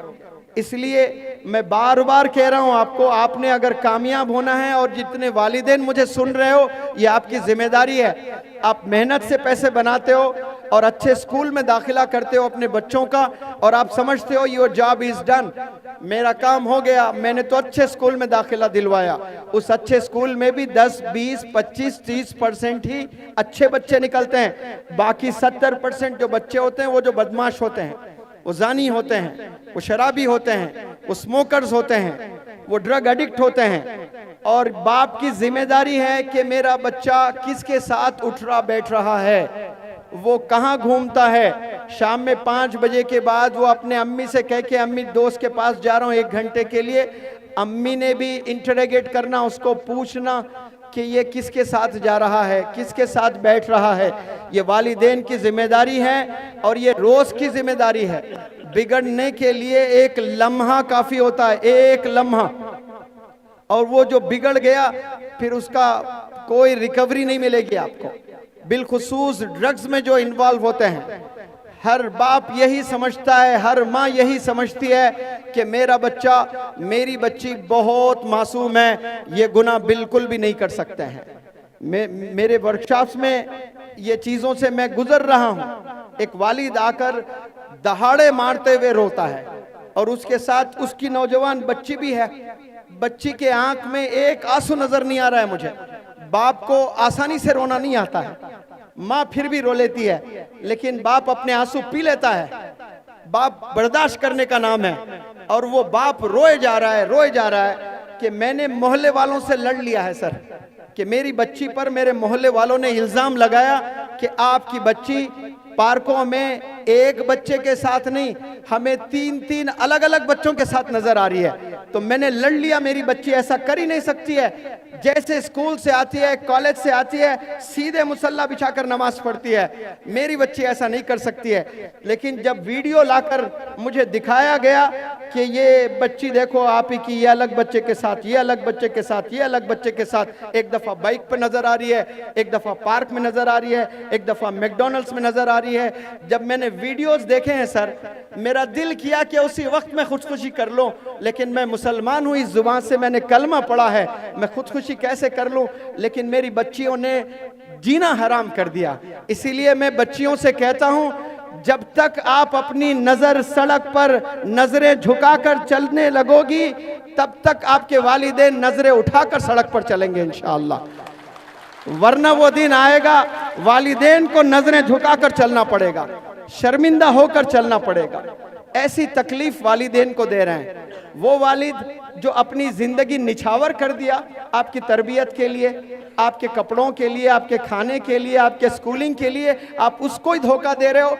कसम खुदा की मैं इस प्लेटफॉर्म से कह रहा हूं, जो लड़के वालिद को धोखा देते हैं, जो लड़के अपनी अम्मी को धोखा देते हैं, वो अपने बॉयफ्रेंड के साथ कभी जस्टिस नहीं कर सकते।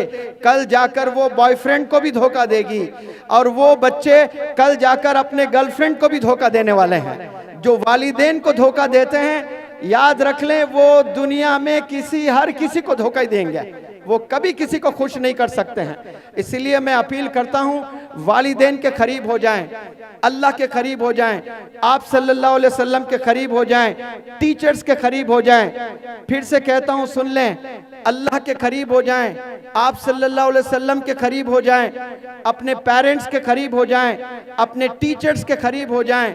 अगर आप जो मैंने बताए उन सब के करीब हो जाते हैं, इंशाअल्लाह कामयाबी तय है आप लोग के। लेकिन ये 4 जो मैंने अभी बताए, इन्हें छोड़कर आप किसके पीछे भाग रहे हो? आप किसके करीब होने की कोशिश कर रहे हो? आप सोशल मीडिया के करीब होने की कोशिश कर रहे हो, आप जिना के करीब होने की कोशिश कर रहे हो। कोशिश क्या बल्कि किए जा रहे हो। आप गुनाहों में मुलविस हो रहे हो, आप ऐसे गंदे दोस्तों के करीब होते जा रहे हो। तो इससे सिर्फ आपकी जवानी, जरूर आपको प्लेजर मिलेगा, खुशी मिलेगी, अच्छा लगेगा आपको, लेकिन वो 25 साल तक ही रहेगी आपको वो खुशी। उसके बाद घुट घुट के जीना है आपने, आपको जिंदगी अच्छी नहीं लगने लगेगी। आप सो जाओगे रात में, आपके आसपास में कई लोग जो सोते हैं उन्हें नींद आती है, लेकिन आपको नींद मैसर नहीं होती है, नींद ही नहीं आती है आपको। 25 साल के बाद एक एक दिन भारी हो जाएगा आप पर।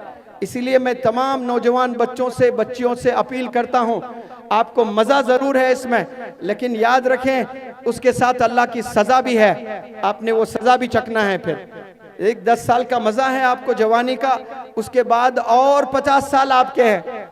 आपने 15 साल से अय्याशी शुरू की है, 25 साल तक आप मज़ा लूटोगे, उसके बाद शादी हो जाएगी, बच्चे होंगे, वो सब चीज़ों को भुला बैठना पड़ेगा। करियर संभालने के लिए आपको मेहनत करना पड़ेगा। तो वहाँ 25 से अगर आप 75 ईयर्स भी जी रहे हो तो आपके पास में और मजीद 50 साल है, और ये 50 साल आप कैसे गुजारोगे? परेशानियों में गुजारोगे, लोगों के पास जाकर भीख मांगते रहोगे कि मेरी बीवी बीमार है, इलाज का पैसा नहीं है मेरे पास में, ज़कात के भी चलेगा, दे दीजिए पैसे। ये नौबत आती है। मैंने बड़े बड़े घरानों के बच्चों को ये देखा। इसीलिए अल्लाह सुब्हानहू व तआला ने साफ साफ पहले बता दिया है कि इक़रा, पढ़, इल्म हासिल कर, हुनर हासिल कर, स्किल हासिल कर, नॉलेज हासिल कर, और ये जो हासिल करते हैं वही कामयाब होते हैं। और अल्लाह ने इस दुनिया को बनाया है, तो दुनिया को बनाने के बाद अल्लाह ने आप सल्लल्लाहु अलैहि वसल्लम को भेजा है। आप सल्लल्लाहु अलैहि वसल्लम ने कहा मुझे मुअल्लिम बनाकर भेजा गया, मुझे टीचर बनाकर भेजा गया, और साथ में एक सिलेबस अल्लाह सुब्हानहू व तआला ने दिया कुरान की शक्ल में।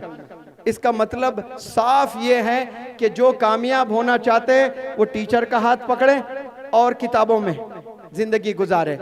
एक हाथ आपका अगर टीचर के हाथ को थामता है और दूसरा हाथ किताबें थाम लेता है तो वो फिर इंशाअल्लाह कल का मौलाना अबुल कलाम आज़ाद होगा, इंशाअल्लाह वो कल डॉक्टर APJ कलाम होगा इंशाअल्लाह।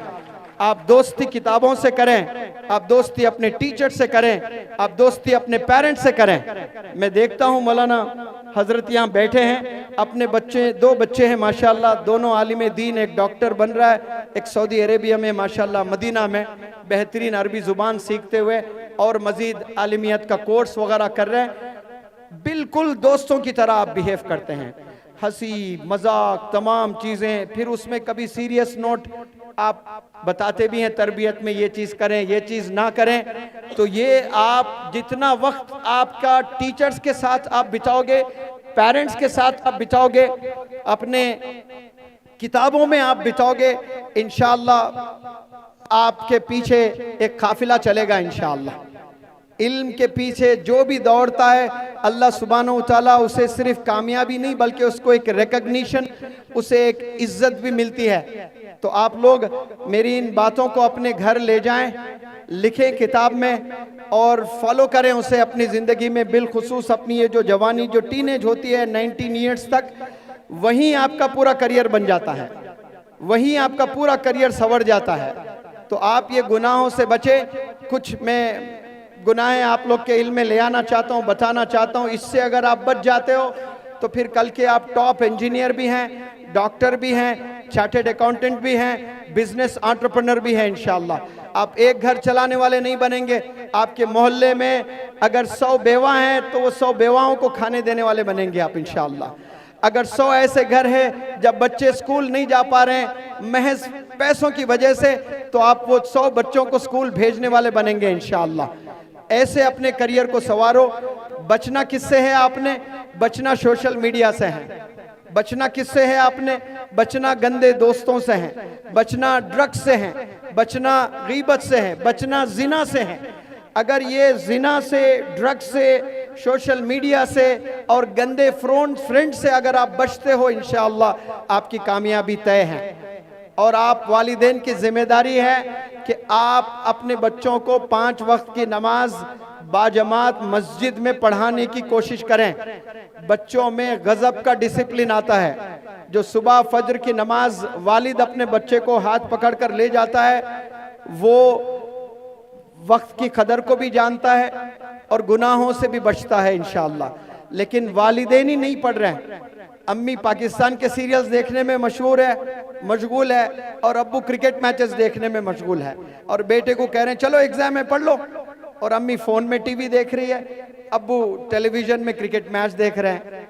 अब ये सीरियल्स में अम्मी मशगूल है, क्रिकेट मैच में अब्बू मशगूल है, और बेटे को कह रहे हैं कि चलो पढ़ाई करो। आपने पहले कुर्बानी देना है। आपने टीवी देखना बंद कर देना, बल्कि टीवी को घर से निकाल दें।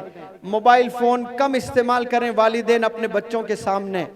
बच्चों के सामने मोबाइल्स बहुत कम इस्तेमाल करें, बल्कि मैं माँ से कहता हूँ कि आप 2 घंटे अपने बच्चों के साथ बैठें, और वो मैथ्स पढ़ रहे हैं, साइंस पढ़ रहे हैं, आप बिल्कुल बैठकर देखते रहें। वो देखना भी आपके लिए इबादत है, सवाब है, क्योंकि आप गुनाहों से बचा रहे हो, आप इकरा इल्म से करीब कर रहे हो अपने बच्चों को।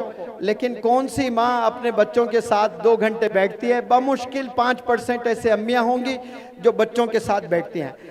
छोटे बच्चों के साथ तो सब माएँ बैठती हैं, जैसे 7th स्टैंडर्ड पे चला जाता है तो सब छोड़ देते हैं। तो मैं चाहता हूँ, मैं अपील करता हूँ तमाम पेरेंट्स से कि अपना वक्त निकालें, अपने बच्चों के साथ रोज़ाना बैठें, उनको अच्छे लोगों से मिलाएं, अच्छे उलमा से मिलाएं, अच्छे टीचर्स से मिलाएं, और स्किल्स डेवलपमेंट के लिए आप जितना पैसा खर्चा करना चाहते हैं उतना खर्चा करें, ये फ़ायदा ही फ़ायदा होने वाला है इंशाअल्लाह। ये ज़माना स्किल्स का है, बहुत कंपटीशन का है। अपने बच्चों को गुनाह से बचाएं, फ़ोन से बचाएं, जिना से बचाएं, सोशल मीडिया से बचाएं। आप जो कॉलेज जा रहे हैं वो कॉलेज के टीचर से हफ्ते में 2 बार जाकर मिलें कि मेरा बच्चा कैसा पढ़ाई कर रहा है, रोज़ आ रहा है कि नहीं आ रहा है, मेरी बच्ची रोज़ आ रही कि नहीं आ रही है, इसके फ्रेंड्स कौन हैं, फ्रेंड्स का कैरेक्टर कैसा है, क्या फ्रेंड्स पढ़ाई में अच्छे हैं कि नहीं हैं, फ्रेंड्स का बिहेवियर कैसा है टीचर्स के साथ में। ये इंक्वायरी वीकली वंस ज़रूर करें आप लोग पेरेंट्स, इंशाअल्लाह तो एक रेवोल्यूशन आएगा।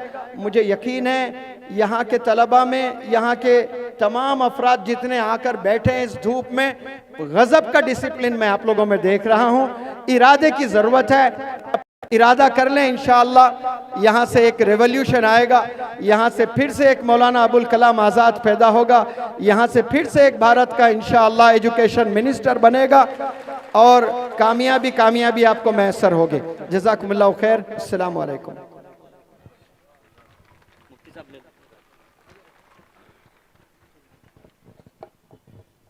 जज़ाकुमुल्लाह, माशाल्लाह आप बहुत जम कर बैठे रहे, अल्लाह आपको जज़ाए खैर अता फरमाए। 5 मिनट आप बैठे रहे, इसलिए कि अभी जो कुरानी कंपटीशन हुआ है उसमें जो बच्चे कामयाब हुए हैं उन्हें प्राइज़ दिया जाएगा, और उसके बाद इंशाल्लाह दुआ होगी। इसलिए आप मजमे को मुंतशिर न होने दें, 5 मिनट सब्र कर लें, इतनी देर आप सब्र से बैठे हैं ताकि प्रोग्राम अच्छी तरह से मुकम्मल हो सके। जल्द अज जल्द ऐलान करें। बिस्मिल्लाहिर्रहमानिर्रहीम, अल्हम्दुलिल्लाहि रब्बिल आलमीन, वस्सलातु वस्सलामु अला रसूलिहि मुहम्मदिन व अला आलिहि व अस्हाबिहि अजमईन, अम्मा बाद। मुहतरम व मुकर्रम मुअज़्ज़ज़ सामीन इकराम, सदर मुहतरम हज़रत नाज़िम मुसाबक़ात जनाब मुनव्वर ज़मा सार अहमद भाई, अस्सलामु अलैकुम व रहमतुल्लाहि व बरकातुहू। सबसे पहले मैं आपको बतला दूं कि गुज़िश्ता कल से जो कंपटीशन कुरान करीम का यहाँ हो रहा था उसका भी इनाम तलबा के दरमियान तकसीम किया जाएगा। हिंदुस्तान की 27 रियासतों के 9,976 मदारिस के 33,472 तलबा अब तक कुरान करीम के इस कंपटीशन में शरीक हो चुके हैं, अल्हम्दुलिल्लाह। ये 10वां कुल हिंद है। इस मुसाबक़े में जिन तलबा के नंबरात आएंगे उन्हें जामिया अक्कल कुआ की तरफ से हज़रत नाज़िम मुसाबक़ात मुदीर जामिया अक्कल कुआ की तरफ से खुसूसी इनामात से नवाजा जाएगा। जो तालिब इल्म फ़रे अव्वल में अव्वल नंबर से कामयाब होगा, ऐसे तालिब इल्मों को जामिया की तरफ से 10,000 रुपये का इनाम दिया जाएगा इंशाअल्लाहुल अज़ीज़। दूसरे नंबर से कामयाब होने वाले तालिब इल्मों को 7,000, तीसरे नंबर से कामयाब होने वाले तालिब इल्मों को 5,000 और चौथे नंबर से कामयाब होने वाले तालिब इल्मों को 4,000 रुपये का इनाम दिया जाएगा। लिहाजा जिन मुसाहिमीन का नंबर बतलाया जा रहा है उनसे गुज़ारुल उलूम केंद्रापारा के तालिब इल्म मदरसा मिल्लत कॉलोनी के तालिब इल्म और शकील अहमद अकेडमी स्टेज पर तशरीफ ले फरे मुसाबके में इंशाअल्लाह 22, 23, 24 दिसंबर ऑल इंडिया मुसाबका वहां दुआ किया जाएगा।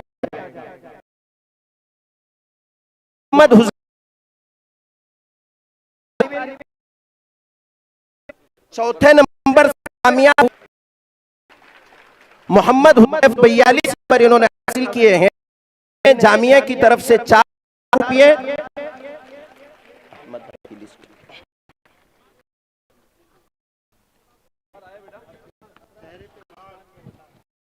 और की तरफ से इस तालिब अबरार रशीदुल उलूम चतरा ये तालिब इल्म है, इन्होंने अव्वल 300 में से 273% इनका नंबर है। जामिया की तरफ से इन्हें 10,000 रुपये का इनाम दिया जा रहा है और जनाब 2500 रुपये का इम्तियाजी इनाम दिया जा रहा है। और मोहम्मद हाफिज क़ियामुद्दीन मदरसा फैजुल कुरान चक्कर 20 नंबर हासिल किए हैं पर इनका है जामिया इनाम दिया जा रहा है के नंबर 1 ले आए। फरे सालिस के मुसाहिम नंबर जल्द अज जल्द स्टेज पर तशरीफ ले आए। ये मुसाबका जहां पर मुनक़्क़िद हो रहा है मरकज़ मुसाबका मल्लम यशकुरिन्नास लम यशकुरि तहत, इस इदारे ने काफ़ी खिदमात अंजाम दी है।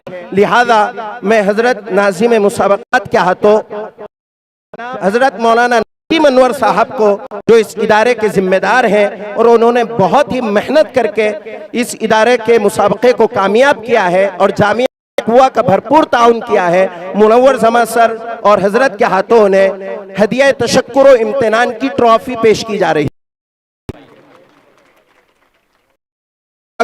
खैरा। इसी तरह उड़ीसा और झारखंड के मुसाबके को कामयाब कराने में शकील भाई का बड़ा हाथ है, उन्हें भी जामिया की तरफ से हदिया तशक्कुर व इम्तिनान पेश किया जा रहा है।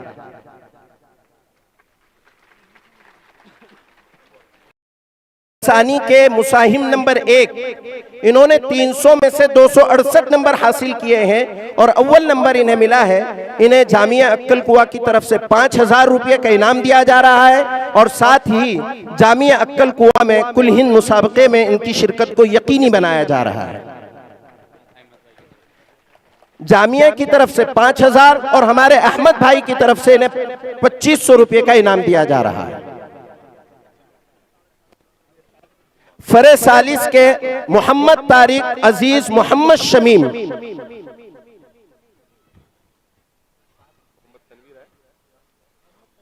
मोहम्मद तारिक और मोहम्मद तनवीर जिनकी नशिस्त नंबर 5 और तनवीर की 1 है, वो जल्द अज जल्द स्टेज पर तशरीफ ले आए।